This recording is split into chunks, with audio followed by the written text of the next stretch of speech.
This is Tim Willis of ClickFunnels and Click Designs, and we're going to be looking at some AI tools today.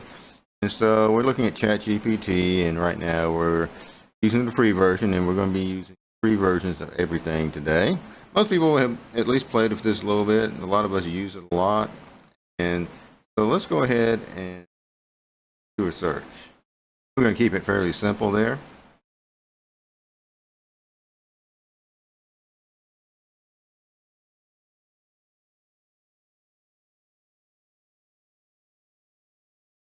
So it's giving us some output here.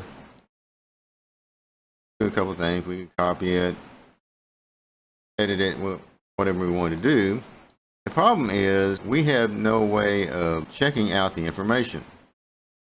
Now, of course, this is a very simple prompt, but for the sake of example, if I wanted to check to make sure, say my definition of what narrow AI or general AI is, I have no way of checking it other than trusting what Chat GPT given me.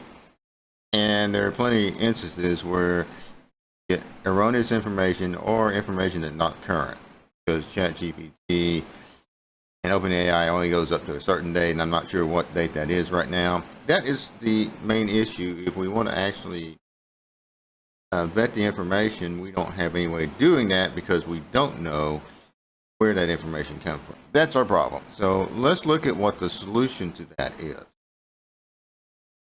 So we're now looking at a program called Perplexity AI, and it works very much like Chat GPT. It has a few little tricks up its sleeve, though.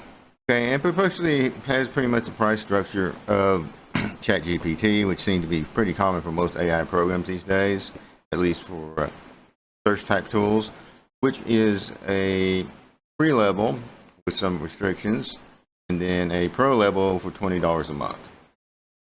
We are working with the free version, of course, so that's what we look at here.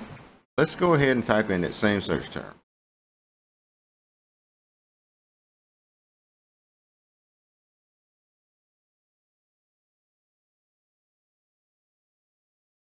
And first off, we can see that it gave us a different result. So if nothing else, this would be useful just to do a comparison, ChatGPT output and Perplexity AI output on the same subject. Way you could get more than one output and then pick the best parts of both and find them. Now the other thing, this is where Perplexity AI really shines. It also will give you the sources that it used. So as I said earlier, one of the problems with AI is it grabs stuff, and some of the times it's not accurate.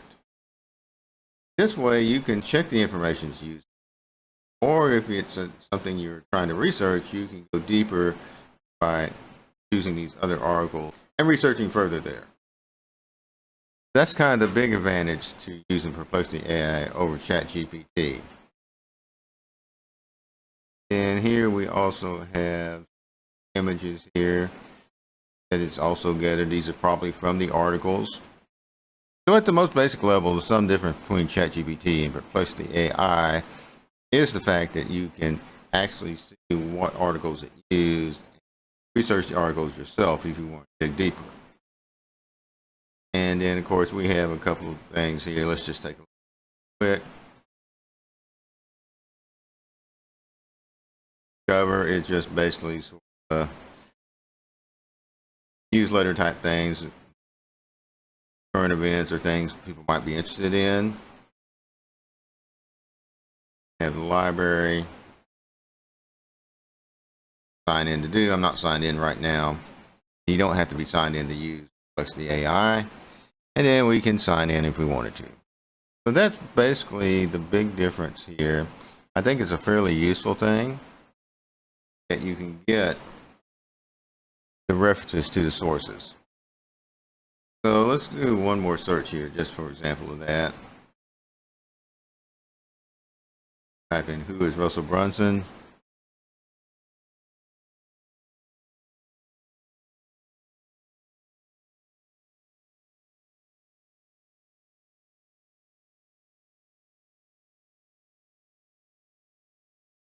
Five references.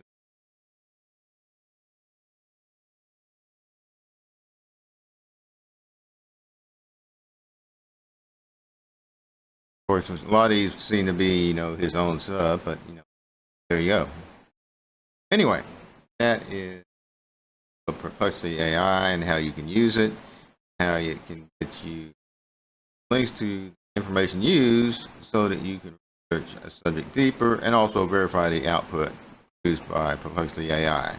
Something that you cannot do at the moment with Chat GPT. This is Tim Willis. I'm a certified ClickFunnels funnel builder.